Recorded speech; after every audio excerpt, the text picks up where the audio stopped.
bertugas di rumah sakit ini. Silakan duduk, Bu. Terima kasih, Bu. Ya, dengan Ibu siapa? Dengan Ibu Mega. Ya, kalau boleh saya tahu Ibu Mega ada keperluan apa di sini? Saya di sini karena arahan dari dokter untuk berkonsultasi dengan konselor yang ada di rumah sakit ini. Iya, Bu. Boleh saya lihat surat rujukannya? Oh iya, boleh, Bu. Tunggu sebentar ya. Ini, Bu. Jadi berdasarkan hasil rujukan dari dokter dan data-datanya, Ibu didiagnosis penyakit diabetes mellitus. Mohon maaf Ibu, kalau saya mengukur tinggi badan dan berat badan Ibu, apakah Ibu bersedia? Kemarin sebenarnya sudah diukur sih, Bu. Emang hari ini harus diukur lagi ya, Bu? Iya Bu, ini untuk memastikan status gizi Ibu. Apakah Ibu bersedia? Oh iya, baik, boleh, Bu. Mari berdiri Bu. Baik Ibu, kita akan lakukan dulu pengukuran berat badan. Sebelum itu tidak ada barang di saku Ibu. Iya, Bu. Ayo. Silakan naik. Oke. Pandangan ke depan Bu. Ya. Baik. Silakan turun Bu. Baik Bu, selanjutnya kita akan melakukan pengukuran tinggi badan. Oke. Badan rapat di dindingnya Bu.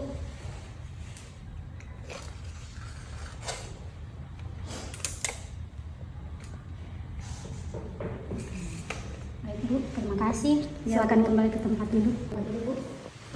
Baik, Bu.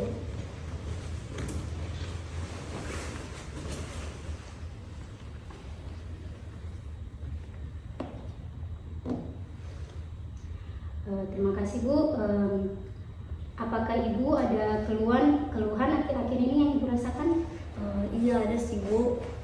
Saya akhir-akhir ini merasa lemas, terus penglihatan saya juga kabur, dan saya suka pulang balik bus ya, Bu, buat buang air kecil. Oh, begitu. Ibu sudah sejak kapan ya merasakan keluhan itu?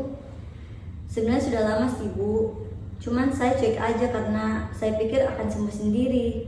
Ternyata semakin lama semakin sakit, Bu. Maksudnya dia semakin parah begitu perasaannya. Ada keluhan lain Bu, kayak berat badan Ibu turun atau naik? Kalau dibandingkan dengan pengukuran berat badan dan tinggi badan yang kita lakukan tadi, berat badan Ibu itu 49 kg dengan tinggi badan 160 cm. Ada sih, Bu. Karena 3 minggu yang lalu kan saya menimbang berat badan juga. Itu berat badan saya sekitar 54 kg. Dan sekarang barusan Ibu menimbang, sekarang udah jadi 49 kg. Oh, jadi turun ya Bu? Iya, Bu, turun drastis. Begitu ya. Kalau boleh tahu dalam sehari itu Ibu biasanya makan berapa kali sehari? Saya biasanya sih makan 3 kali sehari, Bu. Kalau dalam sekali makan itu biasanya nasinya seberapa banyak ya? Nasinya sekitar Tunggu ya Bu, bisa saya contohkan. Oke, Bu.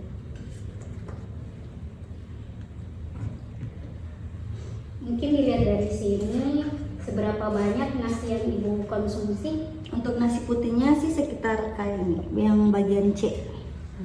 Iya. Satu porsi kecil ya. Iya, satu porsi kecil. Terus kalau untuk lauknya itu Bu, yang Ibu konsumsi apa saja? Kalau untuk lauknya sih biasa yang saya konsumsi itu ada tahu, tempe, terus ada daging ayam juga. Kalau boleh tahu Bu, tempenya itu seberapa banyak ya dikonsumsi? Enggak. Bentar ya Bu, kita cari dulu. Kalau tahunya Bu, porsinya bagaimana? Kalau untuk tahunya sih dia itu porsi yang sedang. B1. Tadi tempe lagi ya Bu? Iya. Kalau tempenya Tempenya itu yang kayak gini, yang B1 kayak gini porsinya. sama ayam ya, ayam goreng. Ayam goreng. Ibu biasanya makan ayam goreng itu bagian apanya? Bagian dada. Bentar ya, kita cari dulu.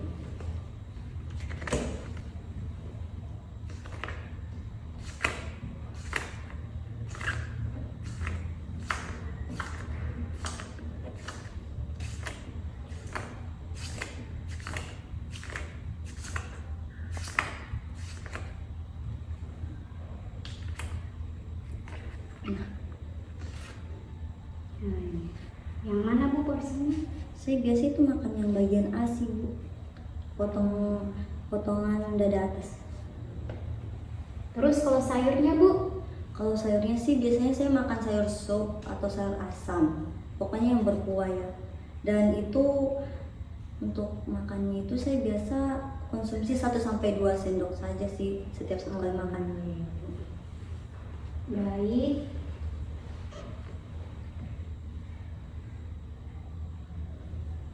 Kalau untuk makan buah Bu, biasanya seberapa sering? Kalau untuk makan buah sih nggak sering ya Bu, soalnya saya udah stok buah juga di rumah. Dan biasanya saya makan buah itu untuk 1 minggu hanya 3 kali. Itu pun buah yang saya konsumsi hanya jeruk Bu. Oh iya Bu, kebetulan saya suka juga jeruk loh Bu, karena jeruk itu memang segar ya. Iya. Kalau untuk makanannya itu biasanya Ibu masak sendiri atau beli di luar? Kalau untuk makanannya sih saya biasa masak sendiri ya Bu, karena anak dan suami saya itu nggak suka makan makanan di luar. Jadi saya sebelum pergi ke pasar itu masak dulu buat mereka. Bagus Ibu.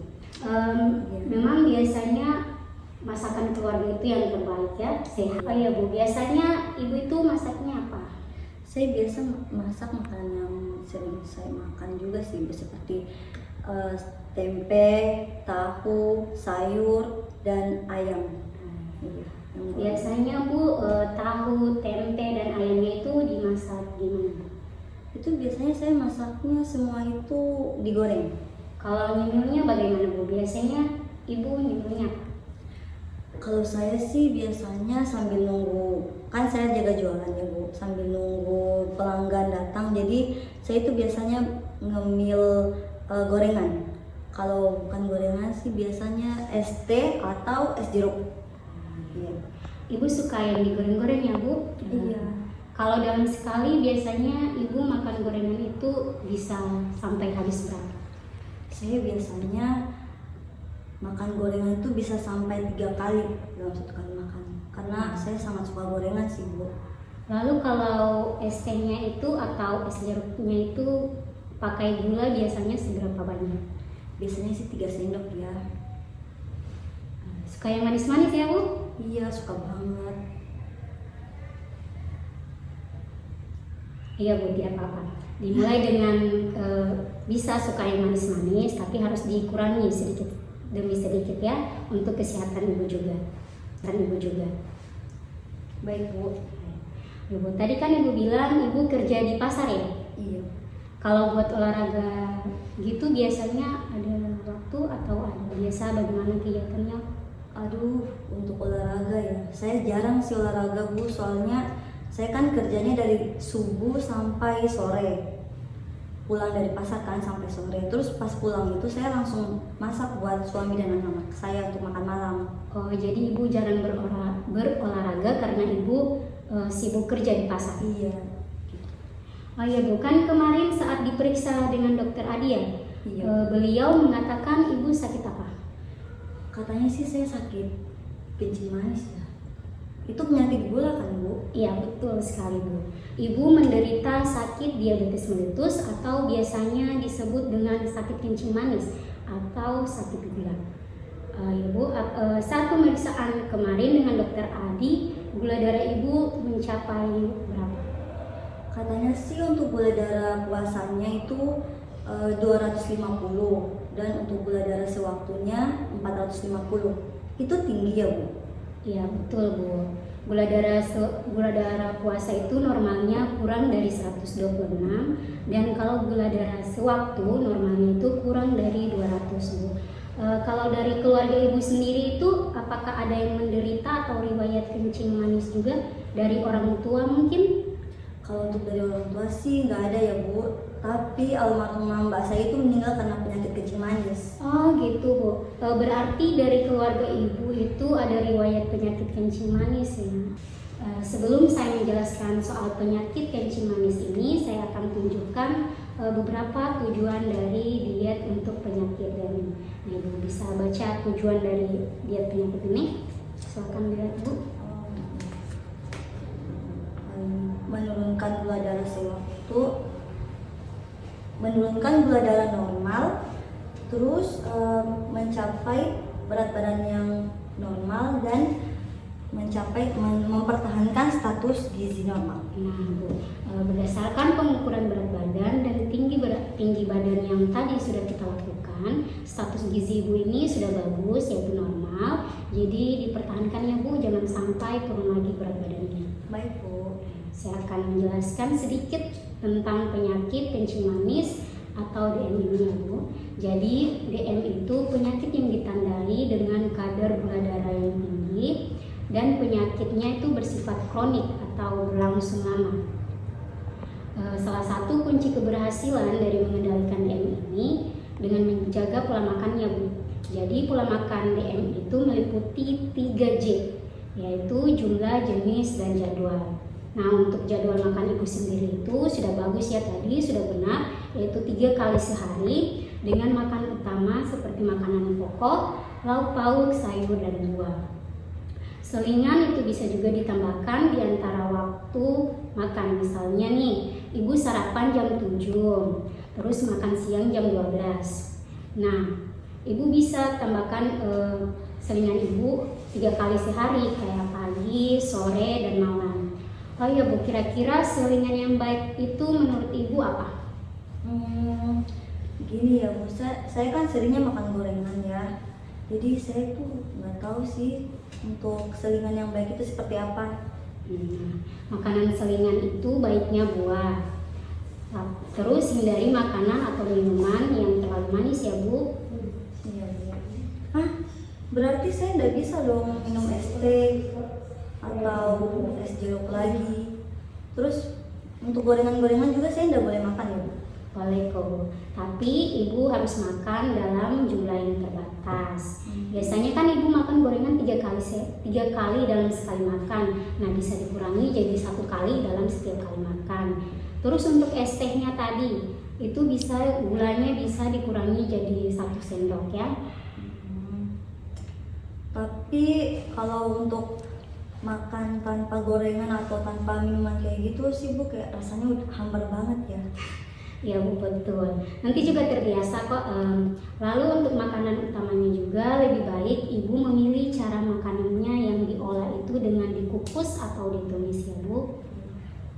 Nah, untuk aktivitas fisik atau olahraga, Ibu seperti yang Ibu jarang lakukan ya Bu. Iya, saya jarang. Ketika di pasar kan Ibu hanya duduk saja. Saat menunggu pelanggan itu Ibu bisa melakukan olahraga kecil seperti lari di tempat mungkin atau peregangan lainnya. Oh iya Bu, nanti bisa saya coba. Nah, sekarang sudah jelas ya terkait diet DM. Ya, jelas. Tadi tujuannya apa saja Bu? Boleh sebutkan? Tujuannya itu yang pertama menurunkan kadar gula. Terus yang kedua mencapai berat badan normal. Dan yang ketiga itu mempertahankan status gizi kan Bu? Betul sekali Bu. Nah, tetap mempertahankan status gizi ya Bu, jangan sampai berat badan Ibu turun lagi. Terus kalau prinsip pola makan untuk diet DM apa Bu? Kalau prinsip pola makan itu tadi kalau tidak salah itu 3J ya. Yang pertama tepat jumlah, yang kedua jumlah, jenis, dan jadwal. Ya, betul. Kalau makanan yang harus dihindari atau dibatasi Bu? Kalau makanan yang dihindari itu yang manis-manis, terutama juga gorengan. Betul sekali. Nah, Ibu ini kan tadi bilang suka teh manis ya Bu? Gulanya bisa Ibu ganti dengan gula yang rendah kalori. Gula yang rendah kalori itu seperti apa ya? Jadi gula rendah kalori itu gula yang baik untuk penderita DM. Contohnya kalau di pasaran itu kan ada gula jagung, stevia, sama Tropicana Slim. Nanti saya coba. Nah, terus Bu, nanti kedepannya kira-kira kapan Ibu akan tes darah lagi? Saya tes darah lagi bulan depan sih Bu. Terima kasih ya Bu sudah berkunjung ke sini. Ini untuk leafletnya bisa Ibu bawa pulang. Oh, ini untuk saya ya Bu. Terima kasih. Sama-sama Bu. Hati-hati di jalan ya Bu. Oke. Silakan, mari.